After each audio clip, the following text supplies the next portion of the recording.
Hello everyone, welcome to another episode of the corporate lawyer. আমি আপনাদের host barrister Ziyad. আমরা আজকে আরেকটি কমন বিষয় নিয়ে আলাপ করব।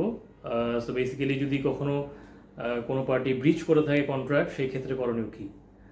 সো আপনারা ভালোভাবে জানেন যে একটি কন্ট্রাক্টের রেসপেক্টিভ পার্টিজের রাইটস অ্যান্ড অব্লিগেশনসের কথা বলা থাকে, কে কার জন্য কী করবে তা ক্লিয়ারলি বলা থাকে।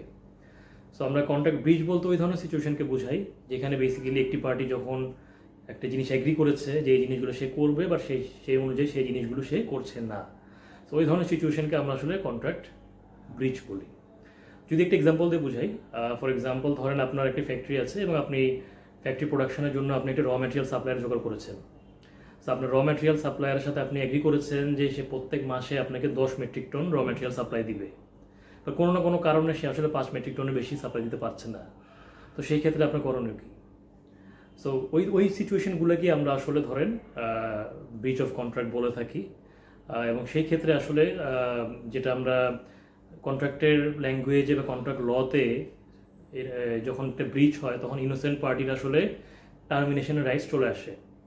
সো টার্মিনেশন রাইট যখন চলে আসে, সো নেক্সট প্রশ্ন যেটা আসে সেটা হচ্ছে যে টার্মিনেশন রাইটস আসা মানে কি এই যে আপনি টার্মিনেট করে দিবেন? সো নর্মালি আমরা আসলে প্রথমে টার্মিনেশন অ্যাডভাইস করি না। সো আমরা প্রথমে সাজেস্ট করি যে আপনি অপর পার্টির সাথে বসে আলাপ আলোচনার মাধ্যমে, নেগোসিয়েশনের মাধ্যমে তার কোথায় কী প্রবলেম হচ্ছে এটা একটু সলভ করার চেষ্টা করেন। বাট যখন আপনি এই জিনিসটি ভার্বালি করবেন, তার সাথে মিটিং করবেন, যে জিনিসটা আমরা অ্যাডভাইস করে থাকি সেটা হচ্ছে এই যে সে যে ব্রিচ করেছে, সে সাপ্লাই দিতে পারছে না ঠিক মতো, এটি আপনি একটি লিখিত রিটেন কমিউনিকেশনে রেখে দেন। রিটেন কমিউনিকেশন বলতে আসলে আমরা ওয়ার্নিং লেটার হতে পারে বা যে কোনো চিঠি আকারে আপনি এটা রেখে দেন। এটা রাখা কেন ইম্পর্টেন্ট? কারণ যদি ডাউন দি লাইন আপনি তাকে ব্রিচের কারণে টার্মিনেট করে দেন এবং সে যদি কোনো কারণে এই ব্রিচটাকে, আপনার টার্মিনেশনটাকে কোর্টে চ্যালেঞ্জ করে, সেই ক্ষেত্রে আপনি কোর্টে দেখিয়ে বলতে পারবেন যে দেখেন সে আগে ওর কন্ট্রাক্ট টার্মিনেট ব্রিচ করেছিল, আমি তাকে সুযোগ দিয়েছিলাম, বাট সে সুযোগ অনুযায়ী ওটাকে রেমেডি করতে পারেনি সুযোগ দেওয়ার পরেও। তো সেই ক্ষেত্রে আপনার ধরেন আপনি তখন তার সাথে আলাপ আলোচনা করলেন, নেগোসিয়েশন করলেন, এরপরেও দেখছেন যে সে আসলে ওই যেটা এগ্রি করেছিল যে 10 মেট্রিক টন সাপ্লাই দিবে প্রত্যেক মাসে, ওটা আসলে দিতে পারছে না। তো সেই ক্ষেত্রে তখন আপনি চাইলে টার্মিনেট করে দিতে পারবেন। নর্মালি ব্রিচের ক্ষেত্রে কন্ট্রাক্টে কোনো নোটিশ ছাড়া টার্মিনেট করা যায়।